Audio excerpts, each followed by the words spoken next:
আসসালামু আলাইকুম রহমতুল্লাহি ওয়া বারাকাতুহু। সম্মানিত দর্শক,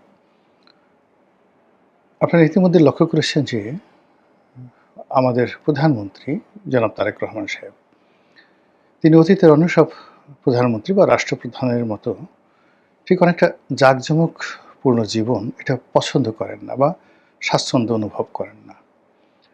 এরশাদ সাহেব খুব দামি, দামি টাই পরতেন, কোট পরতেন, ঘড়ি কিনতেন। এমনকি বিদেশে গিয়ে তিনি সেই বিভিন্ন ঘড়ির মার্কেটে ঘুরতেন এরশাদ সাহেব। নিজের জন্য অরিজিনাল রোলেক্স কিনতেন।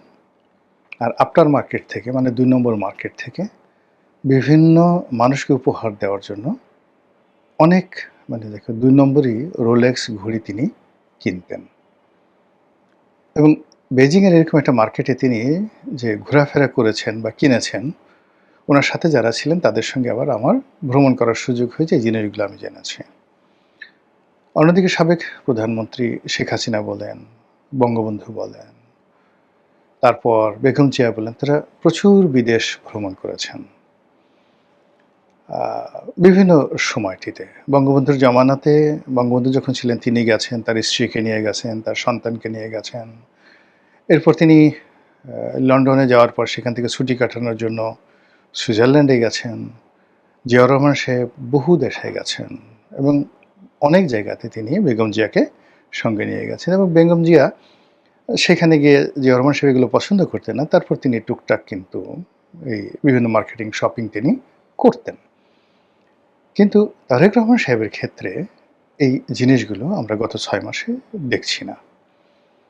তিনি এবং তার স্ত্রী দুজনেই সেই বেজিংয়ে গেলেন বা কুয়ালালামপুরে গেলেন। তো সেখানে তাদেরকে যথেষ্ট সম্মান জানানো হলো।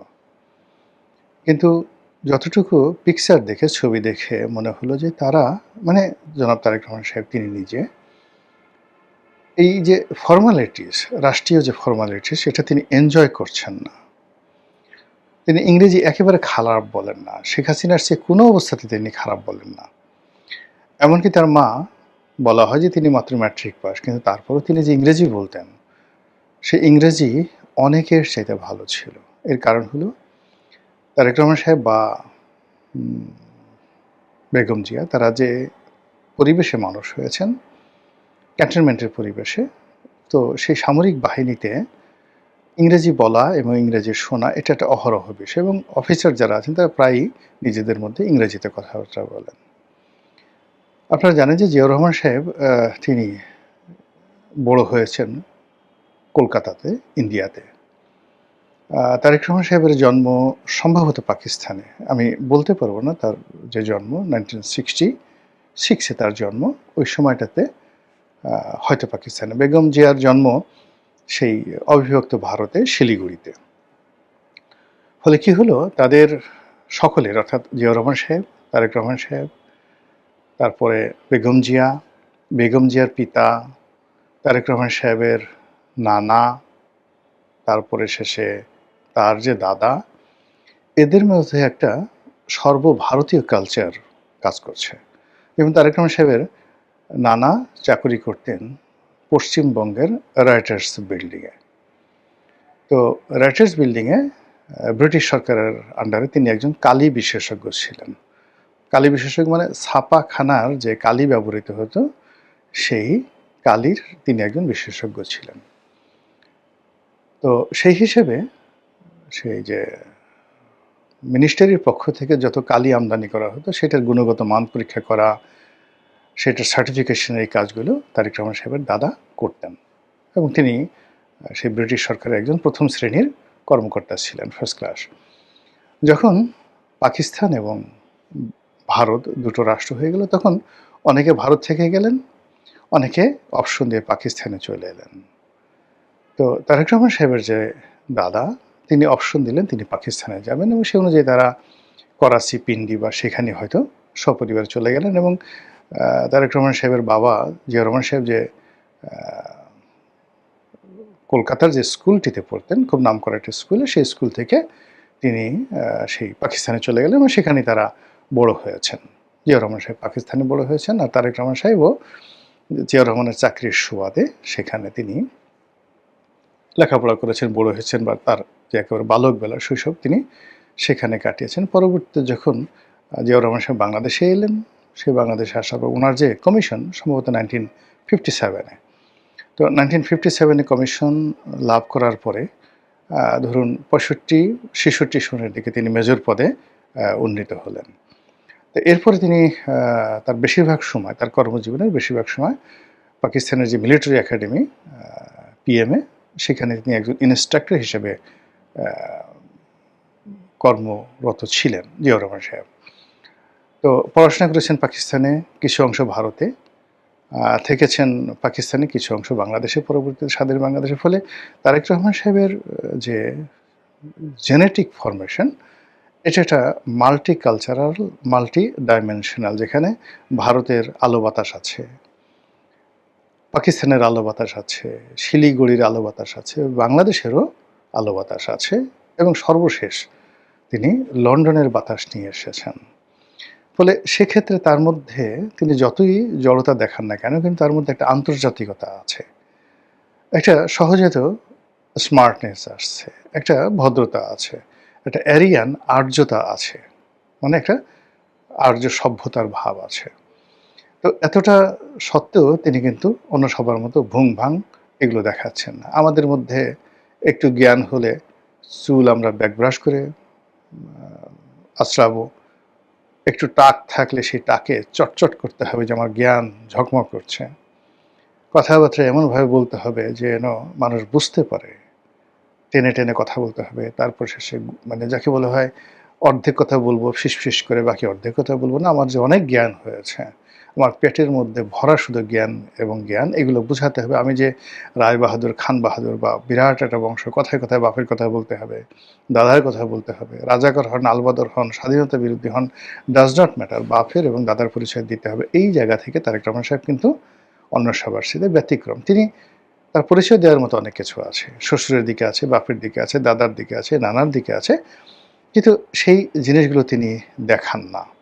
ফলে কি হলো, বিদেশে যাওয়া, ফটফট করে ইংরেজি বলা, তারপরে বিভিন্ন লোকের সাথে ছবি তোলা, তারপরে শেষে দামি দামি ব্র্যান্ডের যে ঘড়ি পরা, কোট টাই পরা, এক একটা ধরুন তোফায়েল সাহেবই তো $৫,০০০, মানে $৫,০০০ মানে এখন ৭-৮ লাখ টাকা দাম, এরকম দামি তিনি স্যুট পরতেন। তো এটা সালাউদ্দিন কাদের সাহেব পার্লামেন্টে বলেছেন যে আমাদের এই পার্লামেন্টে একজন টাকু মন্ত্রী আছে, তার বাবা তামাকু বিক্রি করতেন। টাকু মন্ত্রীর বাবা তামাকু বিক্রি করতেন। তামাকু বিক্রেতার ছেলে এখন $৫,০০০ সেই মানে কোট পরেন বা কমপ্লিট স্যুট পরেন। তিনি টাকা পান কোথায়? তো যে স্যুট টাইয়ের কথা ওই সময় তিনি $৫,০০০ কথা বলেছেন, এখন সেটা নিঃসন্দেহে $১০,০০০ বা $১৫,০০০ হয়ে গেছে। এরকম পৃথিবীর অনেক ভালো ব্র্যান্ডের আছে। আপনি যদি জিল্লির বা বিরনির আপনি একটা স্যুট পরেন, দামি স্যুট পরেন, আপনার $২০,০০০-এরও স্যুট আছে। জর্জিও আরমানির অনেক স্যুট আছে যেটা আপনি $১,০০,০০০, আপনি কল্পনা করতে পারেন জর্জিও আরমানির হাই এন্ডের এমন স্যুট আছে $১,০০,০০০। এখন তারেক রহমান সাহেব বাংলাদেশের প্রধানমন্ত্রী, তিনি যদি বলেন যে আমি জর্জিও আরমানি, বিরনি, জিল্লি এই ধরনের ব্র্যান্ডের যে টপ কোট, টাই, প্যান্ট এবং জুতো, এই ব্র্যান্ডের আমি পরবো। আচ্ছা বলেন তো, তাকে এই উপহার দেওয়ার জন্য কত মানুষ দাঁড়িয়ে আছে? কিন্তু না, তিনি এই কাজগুলো তিনি করছেন না এখনো পর্যন্ত, গত ৬ মাসে। এটা তার এক ধরনের ইন্ট্রোভার্ট টাইপের ক্যারেক্টারিস্টিক্স, অন্তর্মুখী চরিত্র। সেই অন্তর্মুখী চরিত্র এটা রাষ্ট্রের জন্য আমাদের কতটা উপকার বা দেখতে যেভাবে ভালো, কর্মে সেটা কতটা আসবে সেটা দ্বিতীয় বিতর্ক। কিন্তু এখানে আজকে যে প্রসঙ্গটা আলোচনা করছি সেটা হলো তিনি এই যে বিদেশে যাওয়া, ঘন ঘন বিদেশে যাওয়া, লোকজন সহকারে বিদেশে যাওয়া, রাষ্ট্রীয় অর্থ ব্যয় করা, নিজের অর্থ ব্যয় করা, উপহার নেওয়া, স্মার্টনেস দেখানো, এই জিনিসগুলো আসলে তার ধাতে এখনো ঢোকেনি। এখনো তিনি সেই জিনিসটা করতে পারছেন না। তার শুধুমাত্র একটা জিনিস আমরা বুঝতে পেরেছি, গাড়ি চালানো তার ভীষণ রকম পছন্দ। আর ভালো গাড়ি, এই ভালো গাড়ির প্রতি তার একটা দুর্বলতা আছে। এটা এই গত ৬ মাস আমরা বুঝতে পেরেছি। আদার দ্যান তার অন্য কোনো দুর্বলতা আমরা এখন পর্যন্ত দেখতে পারিনি। তো সেই অর্থে এই যে ভারতে যাওয়াটা তার জন্য কিন্তু একেবারে জরুরি ছিল। তিনি ক্ষমতায় বসে উইদিন 15 ডেজের মধ্যে যদি ভারতে যেতেন, তাহলে সম্পর্কটা এমন একটা পর্যায়ে ছিল যে নরেন্দ্র মোদীর তাকে অভ্যর্থনা জানানোর জন্য এয়ারপোর্টে চলে আসতেন, আই এম শিওর। এবং ডোনাল্ড ট্রাম্পকে যেভাবে নরেন্দ্র মোদী তার নিজের এলাকা গুজরাটে নিয়ে গিয়েছিলেন এবং স্টেডিয়ামে তাকে একটা গণসংবর্ধনা দিয়েছিলেন, তারেক রহমান সাহেবকে হয়তো সেই সংবর্ধনা দেওয়া হতো এবং এটা বাংলাদেশের জন্য একটা ল্যান্ডমার্ক হয়ে থাকতো। কিন্তু সময় গেলে সাধন হবে না, সেই কাজটি বিএনপি করেনি, করতে পারেনি, বা তারেক রহমান সাহেবের অনীহার কারণে এই জিনিসটা হয়নি। এখন আমাদের আসলে বহুমুখী সমস্যা, সেই সমস্যার প্রেক্ষিতে ভারতে যাওয়াটা, ভারতের সাথে সম্পর্ক স্থাপন করাটা বিভিন্ন কারণে আমাদের জন্য জরুরি হয়ে পড়েছে। আপনারা জানেন যে ইউনূস সরকারের আমলে ভারত অনেকগুলো সুযোগ সুবিধা বাংলাদেশকে, যেটা শেখ হাসিনার জমানাতে দেওয়া হয়েছিল, সেটা বন্ধ করে দেওয়া হয়েছে। এইগুলো বন্ধ করে দেওয়ার কারণে কি হলো, মানে অ্যাটলিস্ট শুধুমাত্র একটা সেক্টর, অর্থাৎ আমরা যে ভারতের বিমানবন্দরগুলো এবং নৌবন্দর এবং সমুদ্র বন্দরগুলো ব্যবহার করে আমাদের এক্সপোর্টের মালগুলোর জন্য আমরা ট্রান্সশিপমেন্ট সুবিধা নিতাম ভারত থেকে। আর আমাদের যে ইম্পোর্টগুলো হতো, সেই অনেকগুলো ইম্পোর্ট আমরা ভারতের বিভিন্ন পোর্ট ব্যবহার করে এখানে মাল্টি মোডাল ট্রান্সপোর্টেশন, অর্থাৎ নামতো মুম্বাইতে বা কলকাতাতে বা হলদিয়াতে, আমরা সেখান থেকে রোডে, রেলে এই মালগুলো আনতাম ইম্পোর্টের ক্ষেত্রে। আর এক্সপোর্টের ক্ষেত্রেও একইভাবে আমরা ভারতে পাঠাতাম এবং ওখান থেকে সিতে, মানে সমুদ্রে বা ইয়ার আমরা পাঠাতাম, এবং এই কাজ করে শুধুমাত্র গার্মেন্টস সেক্টরে আমরা বছরে $1 বিলিয়ন, মোর দ্যান 12,000 কোটি টাকা আমরা শুধুমাত্র এই ট্রান্সশিপমেন্ট থেকে লাভবান হতাম, যেটা ইউনূস সরকার আমলে বন্ধ আছে এবং এটা এখনও বন্ধ আছে। অন্যদিকে বাংলাদেশ এবং ভারতের যৌথ বিনিয়োগে যে একটা এখানে রেল লাইন, তারপর এখানে ডিজেলের যে পাইপলাইন, এই জিনিসগুলো হয়েছে, এখানে আমরা ইনভেস্ট করেছি, যেগুলো সুদ গুনতে হচ্ছে।